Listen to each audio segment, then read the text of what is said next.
अच्छी पढ़ाई के बाद अच्छा कॉलेज सिलेक्शन और फिर बहुत अच्छी जॉब। तूने तो मेरा नाम रोशन कर दिया मेधा। अरे लेकिन ये जो काम करने का तरीका है ना, इसे बदल ले। 18 घंटे काम करेगी तो कल को बच्चा कैसे संभालेगी? तुम्हारी तरह पागल नहीं हूँ माँ, जो बच्चे और परिवार में फंस जाऊँ। मैं तो जिंदगी खुल कर जीऊंगी। सब कहने की बात होती है बेटा, अपने बच्चे का सुख हर कोई चाहता है। वक्त बीतता है और मेधा की शादी हो जाती है। शादी के कुछ सालों में ही मेधा एक सुंदर से बेटे की माँ बन जाती है। अरे यार, मेरी मैटरनिटी लीव खत्म हो रही है, क्या करे? माँ भी नहीं आ सकती, कैसे मैनेज करूँ? ऐसा करते हैं, इसके लिए एक केयर टेकर रख लेते हैं, वो देखा करेगी इसे। मेधा को पति की बात जंच जाती है और वो केयर टेकर की तलाश शुरू कर देती है। एक दिन उन लोगों के घर एक महिला आती है जो दिखने में पढ़ी लिखी लगती है। जी, क्या काम है आपको? मैम, मेरा नाम स्नेहा है।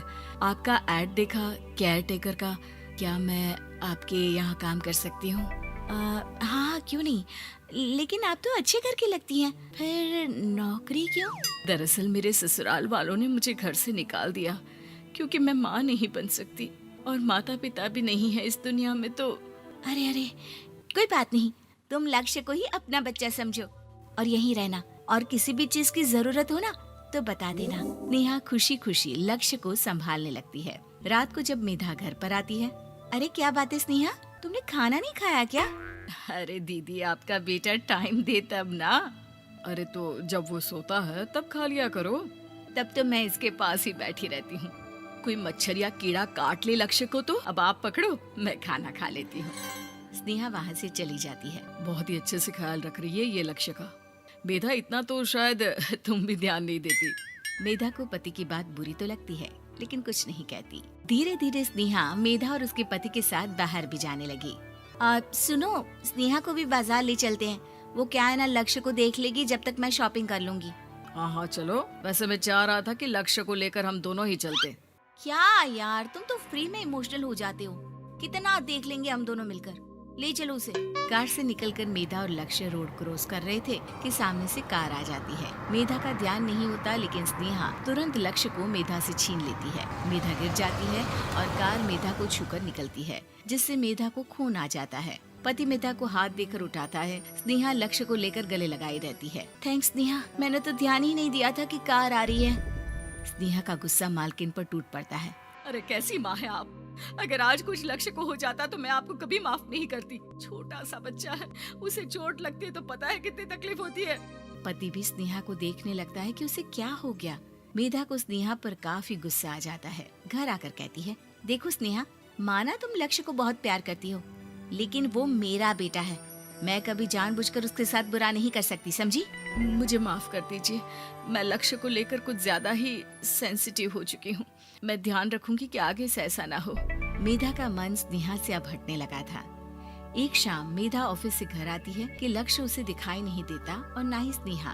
वो स्नेहा के कमरे में जाती है जहाँ दोनों सो रहे होते हैं। अरे स्नेहा, लक्ष्य को आज इस कमरे में क्यों सुला दिया? दीदी, मुझे नींद आ रही थी, ऐसे में उसे कमरे में अकेले लिटाना मुझे ठीक नहीं लगा।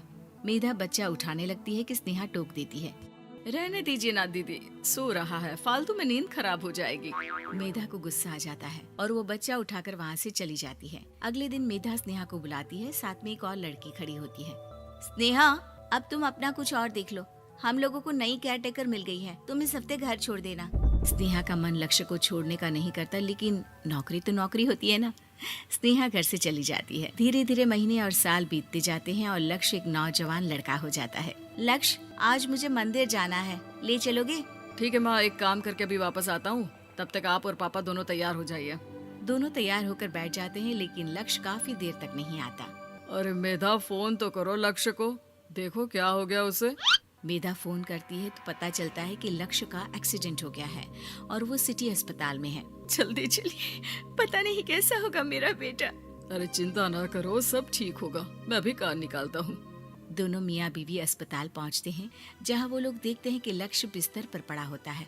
एक महिला इन्हें यहाँ लेकर आई है, वो वहाँ बैठी है, लेकिन फिलहाल तो आप लोगों को इनके लिए किडनी का प्रबंध करना होगा। एक्सीडेंट में इसकी किडनी डैमेज हो गई है।